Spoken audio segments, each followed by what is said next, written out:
एक गांव में एक ब्राह्मण अपनी पत्नी के साथ रहा करता था। वह अपनी गरीबी से तंग आ चुका था, इसलिए वह जंगलों में जाकर तपस्या करने लगता है। आखिर शिवजी उसकी तपस्या से प्रसन्न हो जाते हैं और उसके सामने प्रकट होते हैं। शिवजी उसे एक जादुई डिब्बा देते हैं और कहते हैं कि इस डिब्बे में 4 मिठाइयाँ हैं, तुम जितनी चाहे खा सकते हो और बांट सकते हो, परंतु 4 मिठाइयाँ इसमें हमेशा रहेंगी। ब्राह्मण शिवजी का धन्यवाद करता है और घर लौट जाता है। रास्ते में उसके चाचा का घर आता है। वह अपने चाचा को मिलने उसके घर चला जाता है। उसकी चाची उसके लिए स्वादिष्ट खाना बनाती है। ब्राह्मण खाना खाता है और सो जाता है। उसकी चाची यह जानने के लिए उत्सुक थी कि उस डिब्बे में क्या था, इसलिए जब वह सो जाता है तो वह चुपके से डिब्बे का ढक्कन खोलती है और देखती है कि उसमें 4 मिठाइयाँ थीं। वह उन मिठाइयों को अपने बच्चों में बांट देती है। मिठाइयाँ इतनी स्वादिष्ट थी कि बच्चे और मांगने लगे। चाची फिर से ढक्कन खोलती है, यह देखने के लिए कि उसमें कितनी मिठाइयाँ बची थी, पर वह क्या देखती है कि उसमें 4 मिठाइयाँ अभी भी बाकी थी। इसलिए वह उन मिठाइयों को अपने बच्चों को दे देती है। उसको अब यकीन हो चुका था कि इस डिब्बे में कोई ना कोई रहस्य तो ज़रूर था। उसने उससे बहुत सारी मिठाइयाँ ले ली थी। अगली सुबह जब ब्राह्मण उठता है तो वह देखता है कि उसके चाचा का घर मिठाइयों से भरा पड़ा था। वह एकदम से समझ जाता है कि यहाँ क्या हुआ है, पर वह चुप रहता है। फिर वो अपना डब्बा लेकर अपने घर की ओर चल पड़ता है। घर पहुंचकर वह सारी बात अपनी पत्नी को बताता है। उसकी पत्नी उस डब्बे के बारे में सुनकर बहुत खुश हुई। ब्राह्मण एक मिठाइयों की दुकान खोल लेता है। मिठाइयाँ इतनी स्वादिष्ट होती हैं कि उसके ग्राहक दिन प्रतिदिन बढ़ते ही जाते हैं। वह बहुत सारे पैसे कमाना शुरू कर देता है और अपने लिए एक बड़ा घर खरीद लेता है।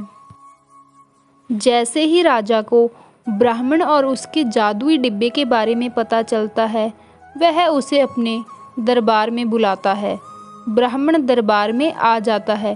वह अपना डिब्बा खोलता है और राजा को मिठाइयाँ खिलाता है। राजा को मिठाई बहुत पसंद आती है, इसलिए वह उस डिब्बे को प्राप्त करना चाहता था और वह अपने वज़ीर को कहता है कि कोई ऐसी योजना बनाओ कि डब्बा हमें मिल जाए और इसे पता भी न चले। जैसे ही उनको मौका मिला, उन्होंने बड़ी चालाकी से जादुई डब्बे की जगह एक दूसरा डिब्बा रख दिया। जब ब्राह्मण अपने घर आता है तो डिब्बा खोलता है, पर वह देखता है कि उस डिब्बे में कुछ नहीं था। अब उसको पता चल चुका था कि राजा ने उसके साथ धोखा किया है, इसलिए उसे अपनी दुकान बंद करनी पड़ जाती है। निराश ब्राह्मण एक बार फिर से जंगलों में तपस्या करने चल पड़ता है। कुछ दिनों बाद शिवजी उसकी तपस्या से प्रसन्न होकर उसके सामने प्रकट होते हैं। शिवजी को उसकी हालत के बारे में सब पता था। इस बार उन्होंने उसे दूसरा डिब्बा दिया और कहा, तुम्हें चिंता करने की कोई ज़रूरत नहीं। ये डिब्बा सिर्फ तुम्हें ही लड्डू देगा, किसी दूसरे को कुछ नहीं मिलेगा। ब्राह्मण खुश हो जाता है और शिवजी को नमन करके घर चला जाता है। इस बार फिर से उसे अपने चाचा के गांव से गुजरना पड़ता है। वह अपने चाचा के घर चला जाता है। खाना खाने के बाद वह सो जाता है।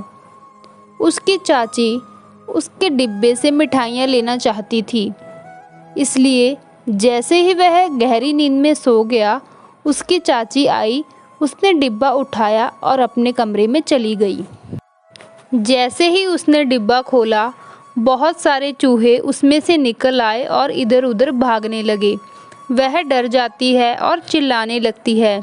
उसकी आवाज़ सुनकर सभी उठ जाते हैं। ब्राह्मण भी उसकी आवाज़ सुनकर उठ जाता है। वह उससे कहती है कि कृपया अपना डिब्बा लो और अभी के अभी मेरे घर से चले जाओ। ब्राह्मण डिब्बा लेता है और अपने घर लौट जाता है। वह एक लड्डुओं की दुकान खोल लेता है।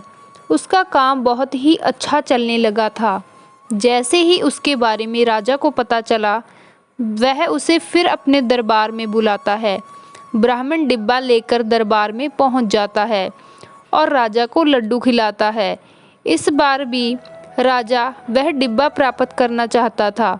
वह फिर वही योजना बनाता है और उस डिब्बे को एक साधारण डिब्बे से बदल देता है। राजा जादुई डिब्बा पाकर बहुत खुश हो जाता है, परंतु जैसे ही वह डिब्बा खोलता है तो बहुत सारे चूहे उसमें से निकल आते हैं और इधर उधर भागने लगते हैं। पूरा दरबार चूहों से भर चुका था। फिर राजा ब्राह्मण के पास जाता है और उससे प्रार्थना करता है कि चूहों का कुछ करो। तो ब्राह्मण राजा से कहता है कि जब तक आप मेरे दोनों डिब्बे मुझे लौटाएंगे नहीं, तो तब तक चूहे यहाँ से जाएंगे नहीं। राजा को अपनी गलती का एहसास हो जाता है। वह ब्राह्मण को उसके दोनों डिब्बे लौटा देता है और चूहे वहाँ से गायब हो जाते हैं। ब्राह्मण दोनों डिब्बे लेकर अपने घर लौट जाता है। वह फिर से एक मिठाइयों की और एक लड्डुओं की दुकान खोल लेता है।